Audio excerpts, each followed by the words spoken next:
How's it going, everybody? Time for the next set review, but first, a little bit of housekeeping. Tomorrow morning, 8 a.m., new type of video going to be going on the channel. You guys saw me play Tori Kelly in Cure Series this morning, and then afterwards, Tori stuck around and talked with me for about 40 minutes about a deck that he is basically single-handedly the pioneer of. I think it's a really interesting deck. I know a lot of people are asking about like a deck profile and all of that. That will be on the channel tomorrow morning, 8 a.m. Don't want to miss it. Super, super fun. Great guest. Was so much fun to talk to him. And hopefully you all find it as much fun as I did. With that out of the way, let's get into what you're here for, which is the set review. So we are on Earth. We're slowly working our way through. There should be, I guess, 4 more of these. Hopefully I'll have all of them done before the pre-release. This is Ursula. This is our first hero for Earth, a 2CP Monk Category 4. With 5,000 power, Ursula has Brave, and when she enters the field, gain a crystal. They're just giving out crystals like crazy nowadays. It is not difficult to generate crystals now. It seems like that's been their solution to the problem of crystals being kind of a xenophobic thing. It's like, if you play crystals, you have to play a critical mass of crystal cards for them to be good, so that like you actually can do things. But then like you can't print good crystal payoffs because then they're too easy to generate. It's just been like a weird thing. So it seems like they're just trying to like make it where you can just incidentally generate them, which maybe makes cards like Robo more interesting. Maybe instead of having to run the crystal gen like Geomancers and stuff, you can just run Ursulas and then just play an Ursula at any point to give Robo his full text, right? I don't think that's very likely, but it's never like bad to have more options. And Ursula has some decent utility by herself. So first of all, you can spend a crystal to give her 3,000 powers at the end of the turn. It's a little bit like the old legend, with the downside being that crystals are probably harder to have a bunch of than monks. I say that like I didn't just play a friend yesterday and generate 5 off of Cyan, but this is like pretty solid. It makes her a 2CP 8k at least one time on the field, which is annoying for some decks. Like, it makes it very easy for her to trade up in value. If your opponent has like a deck that's like smaller on body size, it actually can be very difficult to efficiently deal with Ursula in that situation. She's going to make her incredible limited as like a 5CP 8k Brave for 2. She has a more interesting effect for her second one, though, which is Crystal, and during this turn, the forge you control cannot be chosen by EX Burst. And we've had this effect one time before on Earth with the old Wall Legend, but that was 4 cost, I think, and kind of slow, and never felt great to cast. We're trying to get EX Burst to not be the like problem they were in the past. It seems like. Generally, TCGs, when they design sets, they'll design like 3 sets in advance. So these are probably being designed around Opus 16 when they were seeing like EX Burst Soiree become like a real problem, where it's like you just run a really efficient engine that would end the game, but you'd run 30 EX Bursts, so your opponent like couldn't just like kill you. And Ursula seems like it's trying to be a response to that. How good is that actually? Well, honestly, the best way to have forwards that don't care about EX Burst is to just have them not be forwards at all by running a bunch of monsters. And the old Ursula Legend is still probably the most important card for monks. It just does everything. It adds so much interaction to the deck. And monks don't really have an easy way of generating crystals currently. I suppose they're getting a backup in the set that makes them, but it's not like you're going to jam this Ursula in a monk deck and generate all of a sudden a gazillion crystals. So she probably ends up being more of a Cecil card, which is very interesting. Obviously, the 2CP or the 4CP Water Cecil is not a bad card, and this would actually give 4 or 2 crystals on entry. And now you have the ability to make Ursula untargetable, and she just seems like a decent utility option for like that Cecil Rosa deck that they tried to make last set. With the big caveat to that being that the Water Cecil was really only a 1 of most of the time, just because the Wind Cecil is just so much value to play off out of the deck.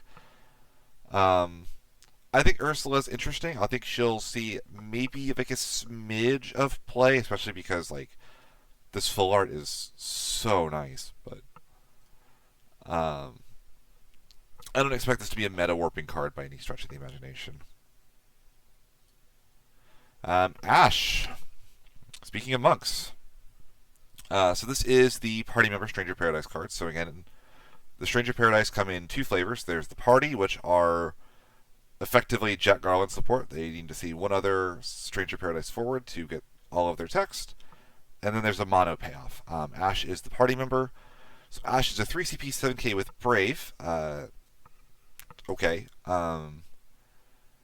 The forwards with Brave, other than Ash you control, gain 3,000 power. And this is actually, like, shockingly important. Jack is a 3CP 9K with Brave. So if you go Jack into Ash, you now have a 12K Brave forward.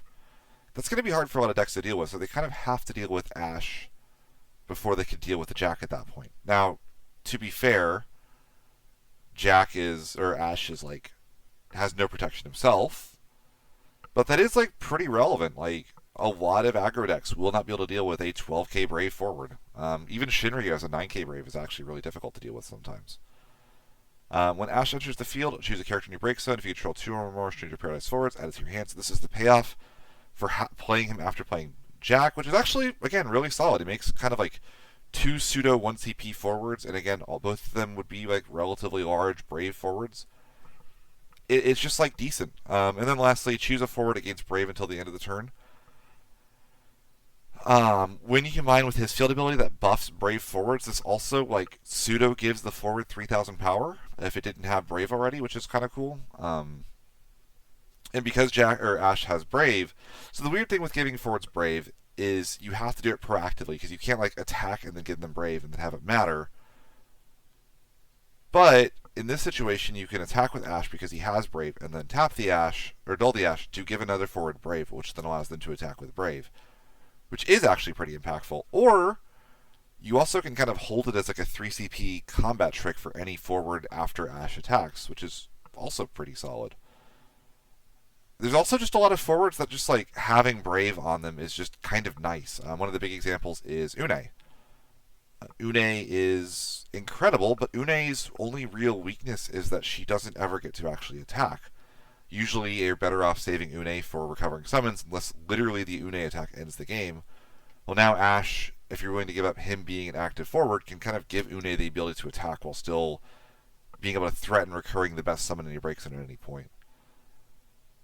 I think Ash is good. I think Ash and Sophia are by far the best on the Stranger Paradise forwards. It's just a matter of if this package is good enough. And maybe it is. I actually really like the idea of this like Earth Wind control package where you just have like a lot of really big bodies and use Ash as a recovery mechanism to, you know, pull back things like a Noctis or a Yuffie or something like that. I think it's a really exciting card. And I think that, like, if there's a reason to be excited for Jack Garland, it is Ash and Sophia more so than Neon or Jed. Dark Knight. Dark Knight is another one of our standard units. 3CP, 6K for each point of damage you have received. He gains 1,000 power. So he does the Earth thing of getting really, really big. It can be a 3CP 12K, or more likely a 3CP 11K limited. It's not bad. Doesn't have Brave or anything, but like still kind of does the Dark Knight thing of like playing around with the damage you've taken. For a crystal and tapping, you can choose a forward and break it, and Dark Knight deals you a point of damage. This is also like not bad. It's not like incredible. We're not happy about this effect compared to something like Roble, where it's literally just a free on entry effect. But this does make your opponent think if you're able to generate the crystal. So this could maybe end up being a one of in some lists that are like really heavy on crystals in like a mono earth shell, like really wanting to get the Roble out. But overall, it's mostly there for limited, and it will do really well there, I think, actually. Ingus. So this is our first legend. And Ingus is a 6CP EX burst, 9K. The cost required to cast Ingus is reduced by 1 for each Earth backup you control. So, unfortunately, as a Warriors of Light enthusiast, this is not a Warrior of Light card at all. You will not be playing Mono Earth Warrior of Light. However, this is very similar text to two of the most powerful cards in the game right now. One of which has kind of fallen off a little bit, which is Rain, but the really big one is Ash. This is effectively an Earth version of Ash. So what does Earth do where Ash is just unconditional removal? Well, Earth's version of Ash says Ingus searches for an Earth forward other than himself and adds it to your hand, which is wild. First of all, this is a nuts EX burst. Almost every single Earth deck will love running 3 copies of this. You can run 3 of this, 3 of Tyro, and then just search anything. If you have 5 Earth backups, which there was a mono Earth deck that was prevalent towards the end of the last set, this is 1 CP, search for any forward in your deck, which is, I don't think I need to say just how good that actually is. And he's just big. Like a 1 CP 9K that's this efficient is just good sometimes. This also opens a lot of avenues for Earth. If you have him reduced to 5, you can search Genova Synthesis very easily, which is a card that loves having 5 Earth backups. You can then tap 3 Earth backups, pitch a card from hand, and then basically play a board wipe. You can search Montleonis and play him for 5 CP. It very much reminds me of Bosch in that it's a bit of a boring card, but boring does not mean bad. This card is genuinely very, very, very good. It's just not the most exciting legend we've ever seen printed. I think the other real question is does this ever see play outside of a mono deck? And I think probably not. 3 CP EX 9K search an Earth forward isn't terrible. I guess that turns it into Jack Garland, who I'm actually relatively high on. So I guess if you are pretty sure that you're going to have 3 Earth backups, then probably Ingus is actually good enough in that situation. But you have to be very sure of that. It is just a really good EX burst as well. So I wouldn't say that I'm excited for Ingus. I really hoped for a card that would go in the Refia control deck and bring it all together, and we'd have this really cool way to play all 4 of the it's really weird the other 3 Matsuda art cards are Warriors of Light support specifically. Refia plays one from deck. Lunith is mono fire but also a Warrior of Light payoff, and also Arc is meant to help set up all of the Warriors of Light, and then Ingus is no. That Queen over there, I'm going to be the Earth version of the Queen. It also kind of speaks to maybe they this might have been around when Ash was printed. They realized just how strong that effect was. And I actually like that they're trying to push mono decks still. One thing that's really kind of been something noticeable is that as the game has gone along, backup engines are so powerful and so efficient that you can kind of just do whatever, right? We have the ability to cast Warrior of Light 8 ways from Sunday with very powerful and efficient decks and very efficient backup engines. And if you have that kind of consistency on these multi-element payloads, then why would you ever play a mono deck? Well, now we're getting the reasons to between cards like Ash, cards like Lena, cards like Ingus. And I think that's actually really exciting, interesting design because it actually makes the player make a deck building decision, which is something I'm really excited about. I like the fact that the reward now for playing Mono Earth is not just consistency in your backup lineup and always being able to play your cards, but also the ability to find your own payoffs anytime that you actually are playing those decks. It's just not the kind of card that makes me excited to play Mono Earth, especially given that the Mono Earth monster deck I really don't think is very healthy. I don't like the Mira zombie looping at all. I think it's a very unhealthy, stupid interaction that doesn't seem like it should actually work. And it's a good card. There's not much more to say than that. It actually will look great in full art too. Although some of these dark backgrounds don't always pop with the Final Fantasy foiling. These are gorgeous art that somehow don't look they look good in full art, but they don't look incredible. But this is some of the best art, just period. Just doesn't look amazing in full art. So this is when this was spoiled, I just laughed. Like it's so silly. It's funny. Onion Knight is a 3 CP 9K rare with no text. That's it. Um, it's not a card you're probably ever excited to see in draft, but like it is above curve. It's a big ass body. It's genuinely kind of so funny. Like it almost comes around to being charming to see like a vanilla card. Like honestly, go all the way. Make it a 10K. Like why are we stopping at 9? Like let's be real. It's not seeing constructed plays with 3 CP 10K. Let's just like do that and see what it actually does. You know, try to like push it a little bit, see how far we can go with the vanilla. Um, the only way this will ever like actually be a thing is if like so in Yu-Gi-Oh there's a card called Unexpected Die that like just plays a vanilla from deck for free. If you got like a 1 CP win summon that plays a vanilla from deck, then maybe this could see some play as like an anti like defensive card. I would actually think that would be cool. I really think that vanilla support is surprisingly interesting. I think like in Yu-Gi-Oh decks like Tenyi, decks like Sun Avalon are like really cool in how they use vanillas as like a main combo piece. I always thought it was really cool when like Adam Emancipator would use like a vanilla as another like way to get an extender onto the field thanks to a card like Unexpected Die. That said, I've spoken more about this card than Onion Knight will speak for himself, so I should go ahead and move on. Guy, Warrior, Rebel, the Rhythm 2 has Brave, and when he attacks, he gains 3,000 power at the end of the turn. It's not good. It'll probably be okay in limited, but even there, it's like a bit of an antithesis of like a Brave card that's not a great defender.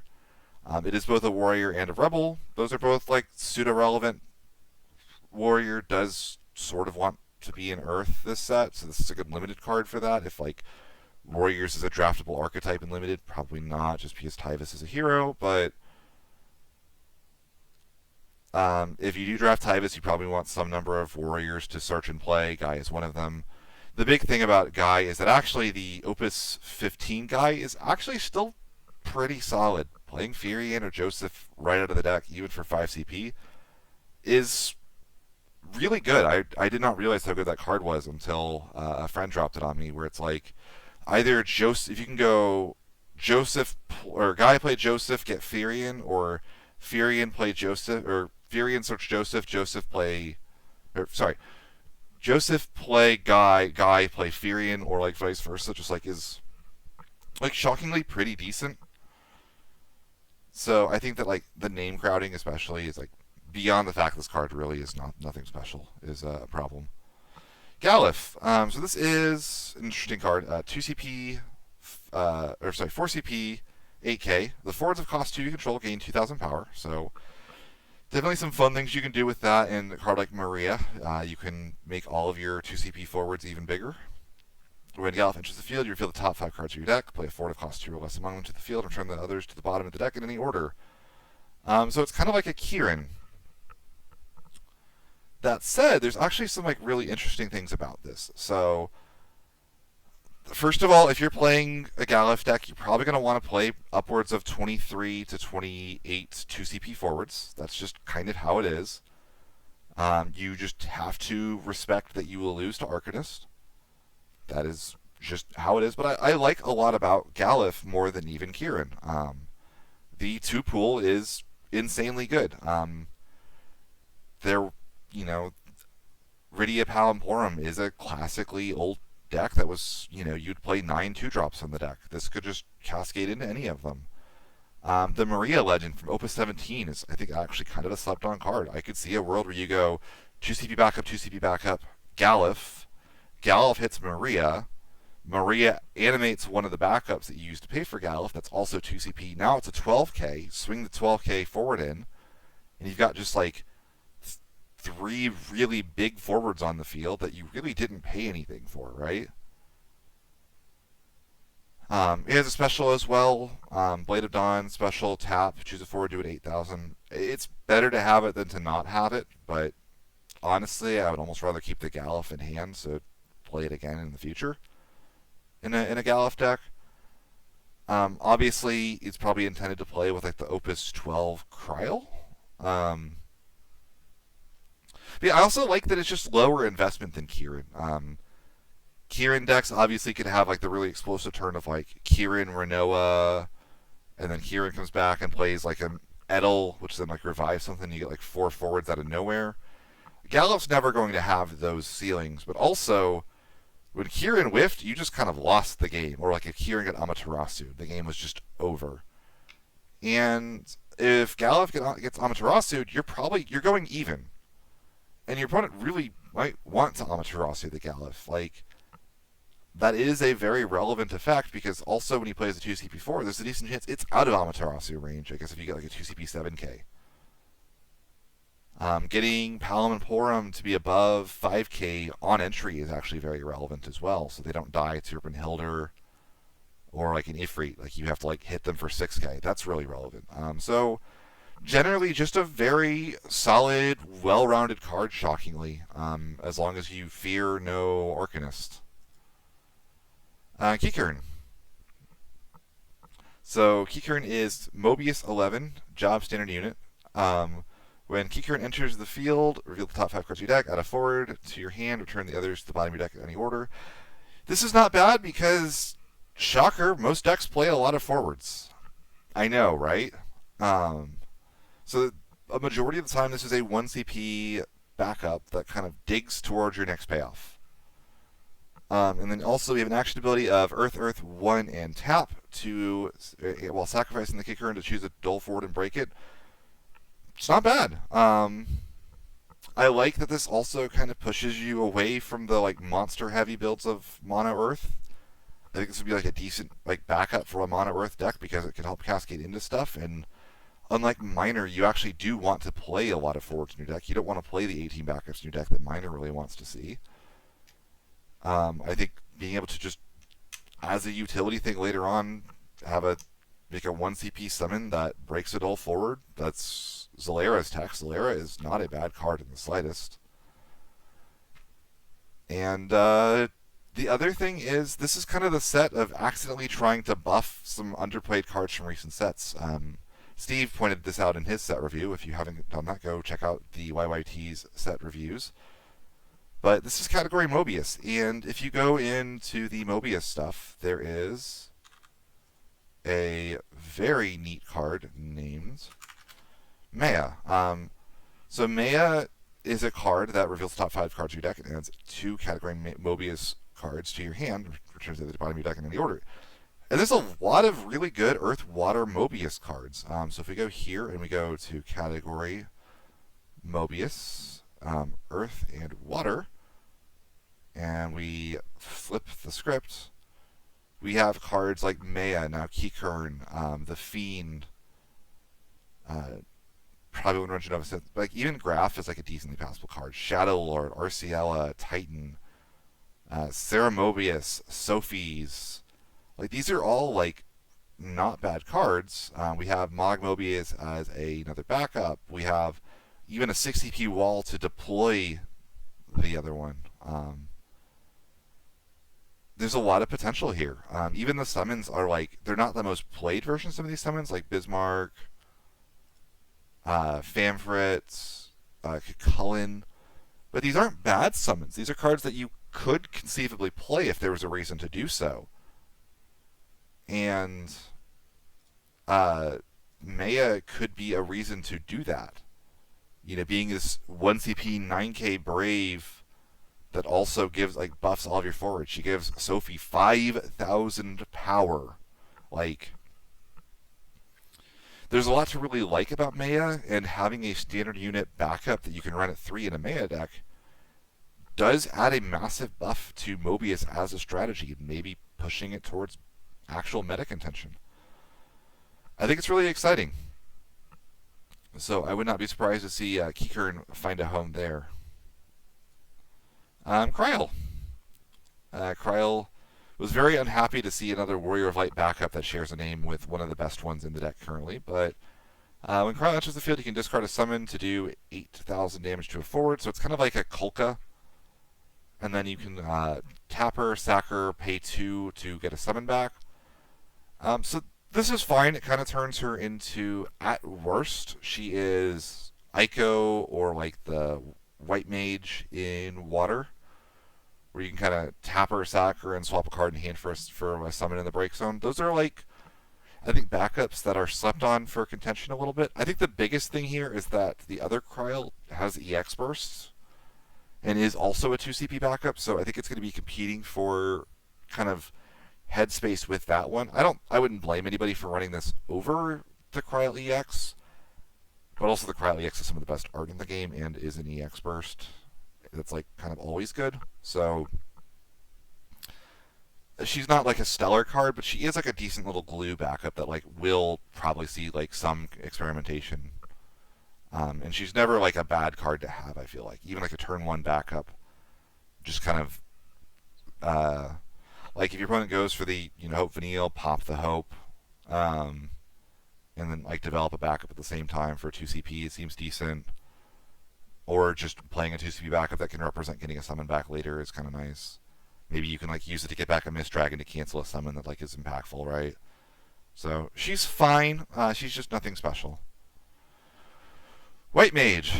So when White Mage enters the field, choose a standard unit of cost 3 or less in your break zone, play it onto the field as a 4 CP 5k. So what's interesting here is that I talked last set about how Alize really blew my expectations out of the water because I didn't really read that much into Alize. But White Mage kind of like has that Alize Layla text as a 4 CP card that revives a 3 CP or less forward. And Layla's had a long period of playability. And just last set, Alize said that, hey, if your Vikings are good enough, Layla Viking is still good. So the question then is like, what standard units do we want to revive at cost 3 or less?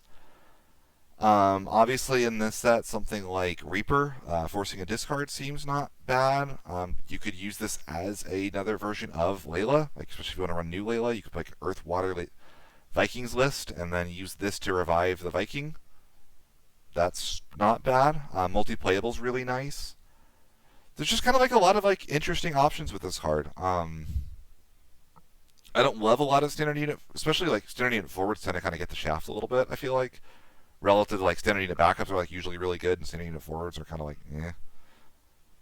But like as soon as there are like decent standard unit forwards, this is like a not bad option to like kind of just develop an extra forward and go from there. Yeah, I don't know if or where she sees play, but maybe there's something here to this.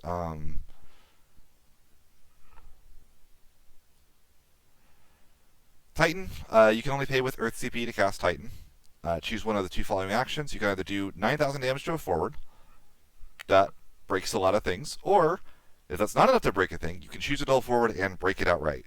So obviously, this is pretty solid. First of all, Rydia gets to cheat the Earth CP requirement. Not that it's hard to just ditch 2 Earth cards to cast this.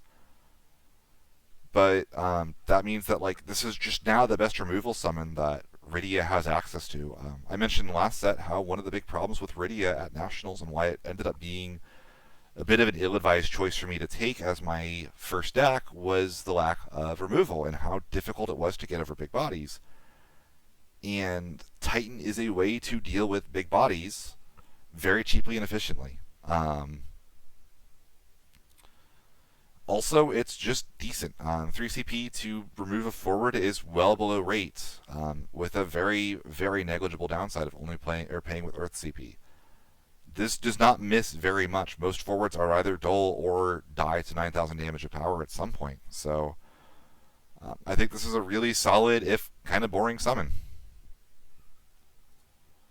Tulian. So Tulian has, if a forward you control deals battle damage to a forward, the damage increases by 2,000 instead. And a 0-cost action ability that says choose a forward. Until the end of the turn, this forward gains this forward must attack if possible, or this forward must block if possible. You can only use this forward once per turn. This is the we've had enough of your bullshit Rydia card. Please punch me.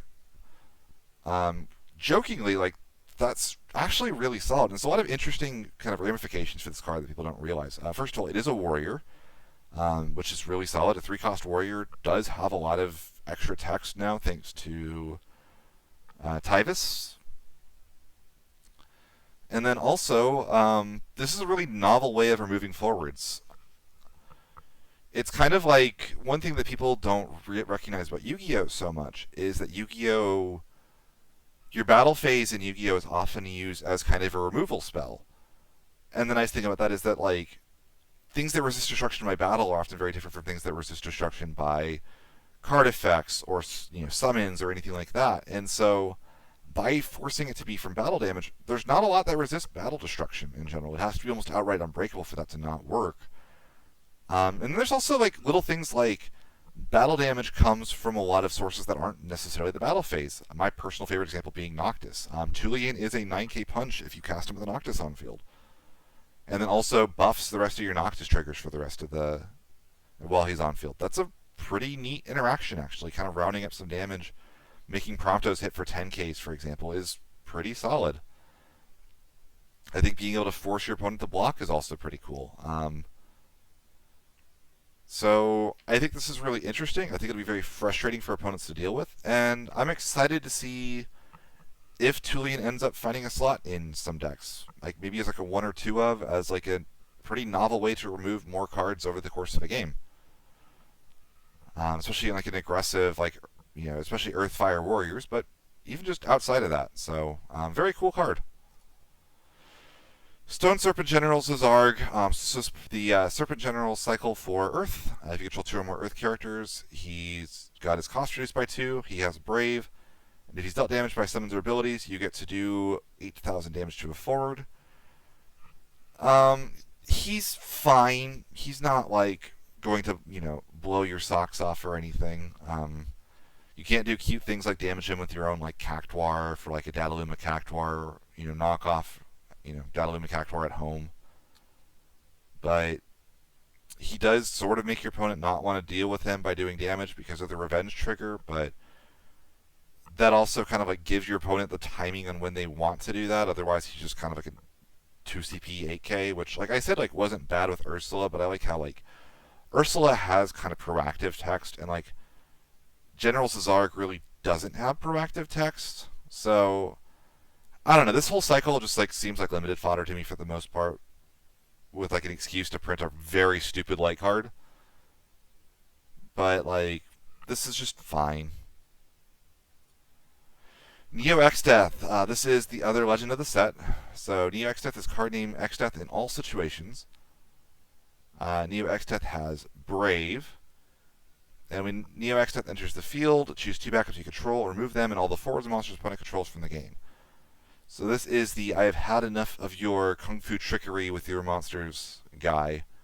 And screw you, screw your monsters, screw your forwards, we're all going out of here. I think this is the single strongest version of a Valifor effect. So one of the oldest decks in the game that like was pretty solid for a while was Valifor monsters, where you would just stack a gazillion monsters, cast Valifor, return all your opponent's monsters to their hand, and then just attack one by one with all your monsters and win the game. Neox Death lets you do that by himself. Now the downside is that like this seems like a board wipe effect, right? Kind of like a Shantoto, a Shadow Lord, a Titan. And it's by far the most powerful one of those we've had. We talked about like Shinryu last set was like an 8 CP board wipe. But this isn't just like 8 CP board wipe. This is like 8 CP board wipe and your left arm for the one-sided board wipe. You are crippling yourself for the rest of the game when you go for this heavy-handed of a board wipe. If you don't win the game that turn on the spot, Neox Death probably just lost you the game by you casting him, which I think is not ideal. I think he's going to see a lot of play as a one-of. If we had a side deck, I think we'd see a lot more of him just as a way to like deal with the stupid monster decks that just like stack 8 million monsters on the field and try to like win the game by just hippocampusing you and winning. But all in all, it's like I don't think this is the board wipe that Earth needed, or the like. I still would love to see like just a 2 CP summon that like has 2 modes, one of which is just break all monsters on the field, as like a way to just deal with monsters in a way that like stops them from being so oppressive.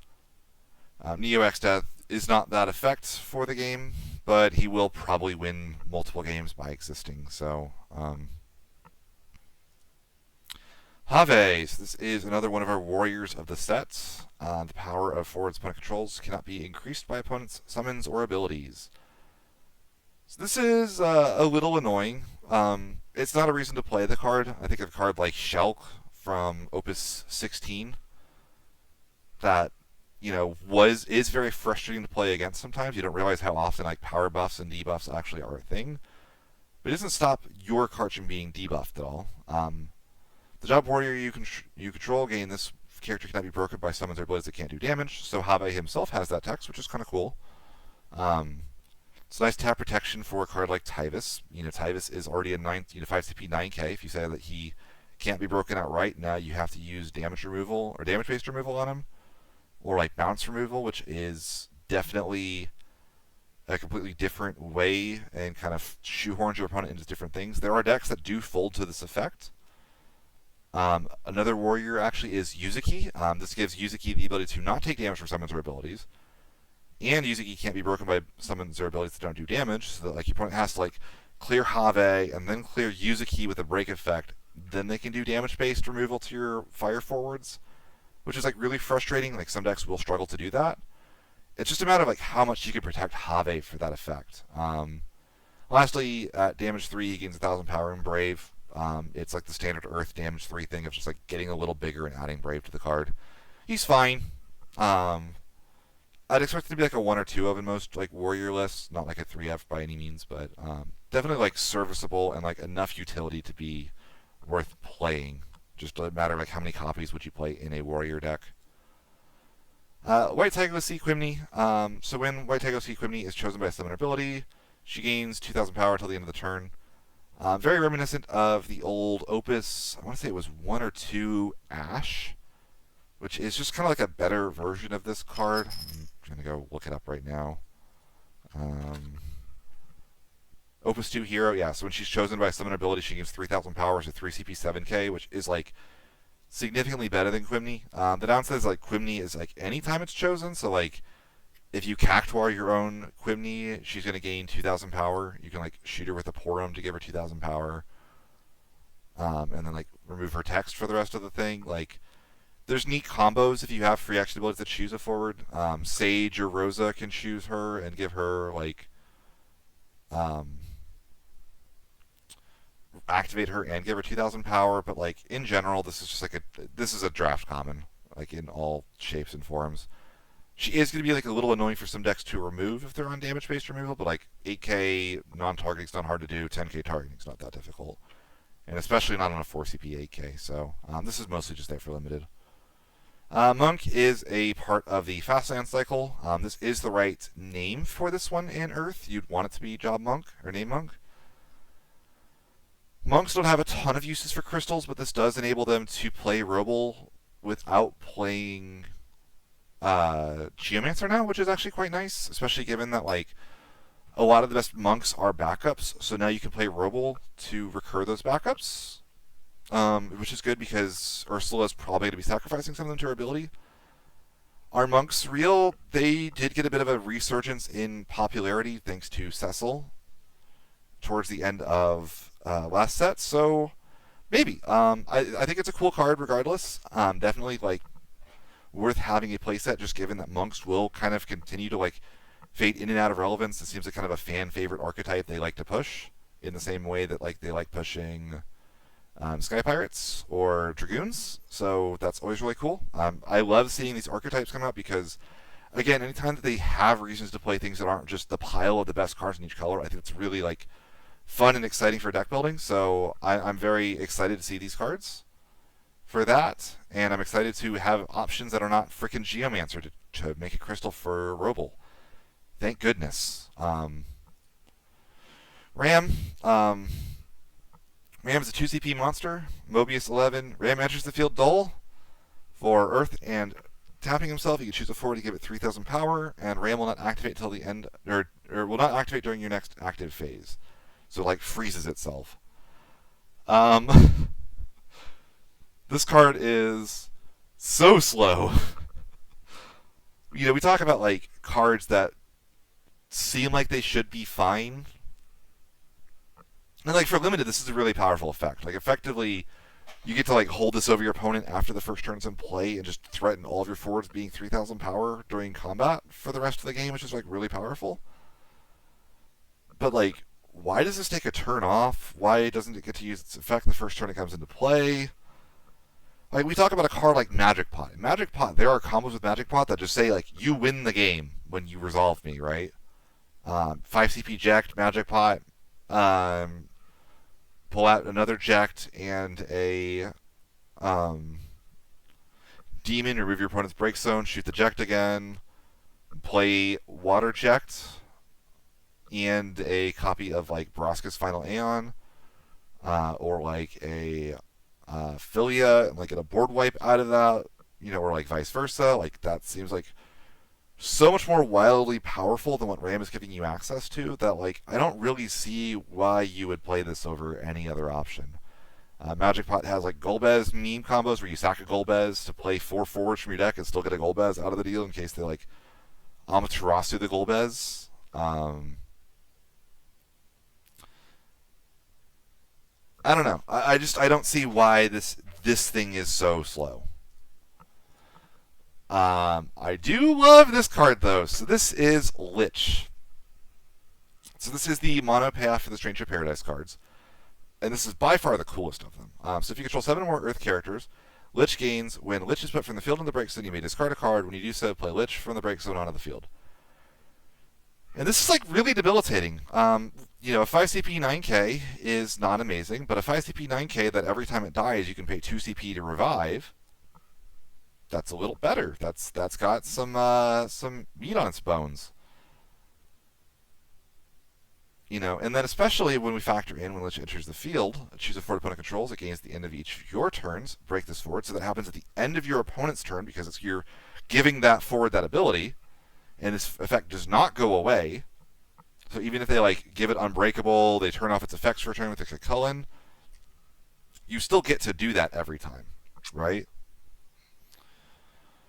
And it comes in active. So if your opponent like starts trying to go for game, if you have an active Lich, if you have cards in hand, they kind of just like can't go for game unless they can either Amaterasu the resurrection effect, or like remove it from the game, or bounce it. Like, there's ways of dealing with this, but like if a deck can't deal with this, they really can't deal with this. Is that enough on its own? Probably not. Like if we're being totally honest. But it is a really cool effect, and I'm like really excited to like see some people have some fun with the deck. So I think this is a cool enough card, cool enough effect that people will experiment with it. And like 7 Earth characters isn't that hard. You could also get like 5 backups, tap 1 for Ingus, play Lich. Now Lich is online, and just have like any zombies or stuff like hanging off to the side. So really, it's just like boils down like how good are Earth's monsters to keep this alive, even through board wipes. So really, really cool card. Very fitting for Lich as well, like the undead thing that just won't die. Lastly, we have Renda. Renda is a 2 CP backup. FFBE, unfortunately no synergy there. Nothing searches FFBE or Mechs. You can tap him to choose a forward, and then the next damage dealt to it by summons or ability is reduced by 3,000. This is actually quite decent. 1 CP to reduce damage by 3k is like, a lot of times that's like a 1 CP counterspell, right? Like the ability to like just turn off a Bahamut or something, or an Ifrit to keep your thing from dying is not bad. And I will say that like it's another card that like isn't searchable, so it's hard to want to play this in multiples because it's a unique name, but you don't want to play it too much in general. Like it's gonna be hard to find because it's not searchable, which then means like it's hard to account for your backups. And then like you have the weirdness of, if it's not good to use the removal spell, your opponent might not do it, meaning you're like floating CP for nothing sometimes. Like that's going to be like frustrating for you, and you won't know that your opponent is like not acting because of the Renda.